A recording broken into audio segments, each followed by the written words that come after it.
Historia imeandikwa barani Afrika kwa timu ya taifa ya Jamhuri ya Kidemokrasia ya Kongo ya kufuzu kwenye michuano ya Kombe la Dunia mwaka huu inatarajiwa kufanyika huko katika mataifa matatu kwa maana ya Marekani, Mexico na Canada. Ni muda mrefu umepita kwa maana mara ya mwisho ilikuwa ni mwaka 1974, lakini safari hii wanakwenda tena kuiwakilisha Afrika kwenye michuano hiyo wakiwa chini ya mwalimu Sebastien Desabre. Tuko hapa kwenda kuangalia history na kitu gani ambacho Kongo pengine wanaweza kwenda kukifanya kwenye michuano hii ya Kombe la Dunia, bila kusahau aina ya kikosi ambacho wako nacho. Naitwa Leopard John, niko hapa na mchambuzi kinara Paul Tembo na hii ni The Golden Boot.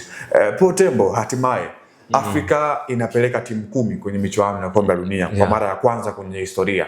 Hii inakwenda kuongeza nini hasa kwa bara la Afrika kwenye michuano ya Kombe la Dunia? Cha kwanza tunaweza tukasifia utimamu wa vilabu vya baadhi ya mataifa nchini Afrika, baadhi ya mataifa barani Afrika katika ubora na katika kutengeneza baadhi ya vijana ambao wanafanya kazi kwa ubora ndani ya uwanja.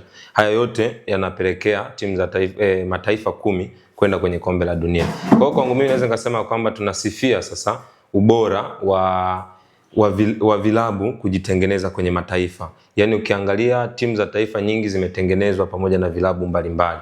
Ukiangalia leo tunawazungumzia DRC Congo ambao ukiangalia wana wachezaji wengi ambao wanacheza kwenye vilabu bora duniani pamoja na barani Afrika.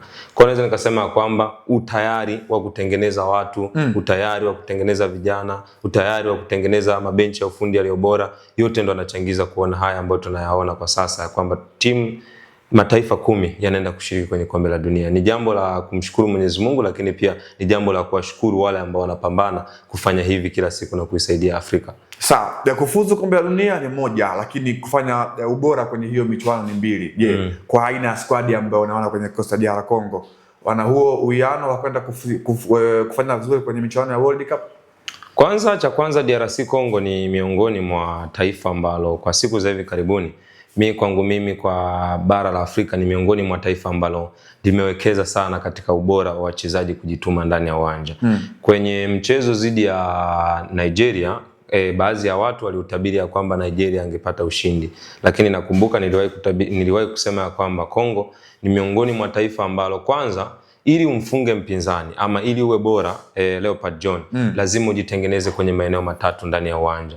Yaani cha kwanza kwenye kuattack, lakini pia kwenye eneo la katikati mwa uwanja, lakini pia kwenye eneo lako la kudefense. Uko vipi? Na DRC Congo kwenye hayo maeneo yote wamekuwa bora sana na wamekuwa wakifanya kazi nzuri. Ukiangalia kikosi cha DRC Congo kwenye mechi zake zote wanazocheza, hawana wastani mkubwa sana wa kufunga goli, lakini wanapopata goli moja, wewe kulipata hilo goli na kuwa ni changamoto nyingine. Kwa hiyo hii ni miongoni mwa taaluma na falsafa bora ambayo mwalimu Desabre kaitengeneza kwenye kikosi cha Kongo. Na siku za hivi karibuni mpira unachezwa ndani ya uwanja, lakini je, unaposcore goli una uwezo wa kudumu na goli ambalo umeliscore? Hicho ndicho anachokifanya Kongo. Kwa hiyo kwangu mimi naweza nikasema ya kwamba Kongo kwa sasa ni miongoni mwa taifa ambalo huenda likafanya vizuri kwa sababu ya falsafa na mfumo ambao wanaocheza. Tumewaona kwenye UEFA Champions League, naweza nikakupa mfano Bodo Glimt. Bodo Glimt ni miongoni mwa timu ambayo ukiangalia wachezaji wake hawana majina makubwa ulimwenguni, lakini walikuwa wanakutana na timu kama Manchester City na wachezaji wengi ambao wanajulikana, kina Semenyo, kina Bernardo Silva na wachezaji wengine, lakini walichokuwa nakifanya Bodo Glimt ni ule usahihi katika kwenda kuattack, lakini pia tunapokuja kudefense tunafanya kazi gani, na ndicho ambacho wanacho Kongo. Lakini pia kwenye CAF Champions League tumewaona vijana wa AS FAR Rabat kwenye kuanzia hatua ya makundi mpaka sasa wanafikia wapi. Ukiangalia ubora wao ni kwenye kutengeneza kwanza kutengeneza nafasi. Kuscore kwao ni changamoto. Unakuta unaweza kupata goli moja, lakini je, kwenye kudefense umetengeneza vipi timu yako? Hii moja kwa moja inatengenezwa, yani relationship between kati ya wale watu ambao wanashambulia, lakini pia wale watu wanaozuia. Na hichi ndicho anacho DRC Congo. Kwa hiyo ubora wake naweza nikaamini ya kwamba unaweza kutusaidia kwenye Kombe la Dunia. Sawa, kwa Tanzania hiyo DR Congo yupo kwenye kundi K kwenye michuano ya Kombe la Dunia mwaka huu akiwa simama na timu ya Ureno,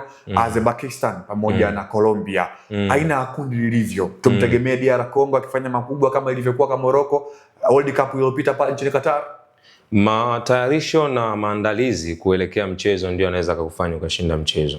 Leo hii tunaizungumzia Ureno ambayo imesheheni nyota wengi bora na vijana na wenye uwezo wa kufanya kazi. Hawa Ureno ambao tunawazungumzia msimu uliopita walikutana na Morocco kwenye kombe la dunia. Lakini hawa waliongozwa goli moja na hawakufanya chochote. Kwa hiyo naweza nikasema kwamba maandalizi kwa DRC Congo kuelekea kombe la dunia ndiyo yanayoweza akamfanya yeye akafikia yale malengo ambayo anayo. Colombia sofa ni miongoni mwa timu bora sana duniani, hususan kwenye kombe la dunia. Kwa hiyo naamini kwangu mimi maandalizi yake tu na utayari wake wa kwenda kushiriki kombe la dunia, je, kajiandaa vipi? Hicho ndio kinaweza kumfanya akafuzu kwenye hatua ya makundi. Sawa, tumzungumzie Sebastian Desabre on CV, anaipeleka hatua ya makundi DR Congo, kocha ambaye alionekana kama nuru mwanzoni sana akiwa na Kongo, kwamba alitengeneza ile Kongo ya kiushindani, kwa maana kwenye misimu miwili ya AFCON tuliona Kongo alikuwa anafanya vizuri.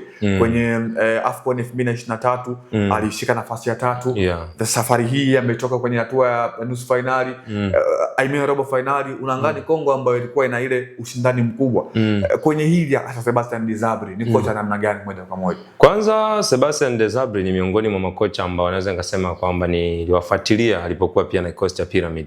Aliwahi kuifundisha Pyramid, lakini pia akafundisha kikosi cha timu ya taifa ya Uganda. Ukiangalia Uganda aliyefundisha Sebastian Desabre sio ambayo kwa sasa inafundishwa na Paul Put. Ukiangalia alitengeneza baadhi ya vijana wengi ambao walikuwa na uwezo wa kupambania timu. Cha kwanza mwalimu Desabre ana tabia moja. Kwanza kwenye timu yake huwa anatengeneza muunganiko kuanzia kwenye eneo la washambuliaji pamoja na eneo la ulinzi. Haijalishi wewe ni mshambuliaji, ila kama endapo tutarudi kukaba, basi tunakuhitaji uje uisaidie timu kwa nafasi moja ama nyingine. Ukiangalia Pyramid ambayo ilicheza mchezo na Dar es Salaam Africans pale CCM Kirumba, Mrisho Alfan Ngasa anauruka mpira ambao alikuwa anaamini unaelekea nje, wa Yanga wanapotea kwa goli 3 kwenye uwanja wa CCM Kirumba. Yote alichangizwa na ubora wa mwalimu Francis Desabre. Na kwanza kingine, Desabre anapokuwa uwanja wa ugenini au anapokuwa nyumbani, tabia yake ni ile ile. Cha kwanza anaangalia kwanza, je, najilinda vipi kabla sijamfuata mpinzani. Huo ndio ubora ambao kwangu mimi naweza nikausifia kwa Desabre, na endapo ataendelea nao ni heshima iliyoje unapomkabili mpinzani. Kwanza ujilinde, lakini cha pili sasa twende tukamwataki mpinzani, kwa sababu tayari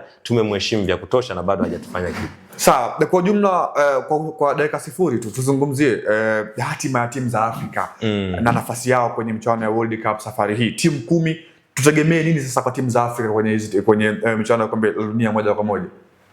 Cha kwanza ni yani Afrika inatakiwa ikapambane kwa kiasi chake. Leo hii tunamzungumzia DRC Congo ambayo kundi lake pia kiwalisia kwa Congo bado kundi ni gumu, kwa sababu yupo na Ureno ambaye Ureno anapewa chepo kubwa sana msimu huu kubeba kombe la dunia. Lakini pia yupo na Colombia so far si miongoni mwa timu ya kubeza, na yenyewe lazima mara nyingi huwa ni timu ambayo inavuka kwenye hatua ya makundi. Sasa leo hii Congo yupo kwenye hilo kundi. Sio yeye tu, wapo Senegal ambao ni bora, lakini je, wapo kundi gani? Mataifa yote 10 ya Afrika yapo kwenye makundi magumu kweli kweli kwenye kombe la dunia. Kwa cha kwanza unapoelekea kwenye kombe la dunia, wewe una utayari ya kwamba wanaenda kushiriki kombe la dunia, lakini wanakutana na vilabu vilivyo bora zaidi. Sasa hayo ni ya timu ya taifa ya Jamhuri ya Kidemokrasia ya Kongo, DR Congo, the Leopards, lakini sio Leopard John ambao tayari wamesha qualify kwenye michuano ya kombe la dunia mwaka 2026 huko nchini Marekani, mara baada ya hapo jana kumtandika Jamaica goli 1-0. Hii ilikuwa The Golden Boot. Nilikuwa hapa na mchambuzi Paul Tembo, langu jina ni Leopard John, nyuma ya kamera ni Yusuf Ramadhani Mpuma. Hadi wakati mwingine, endelea kuwa nasi.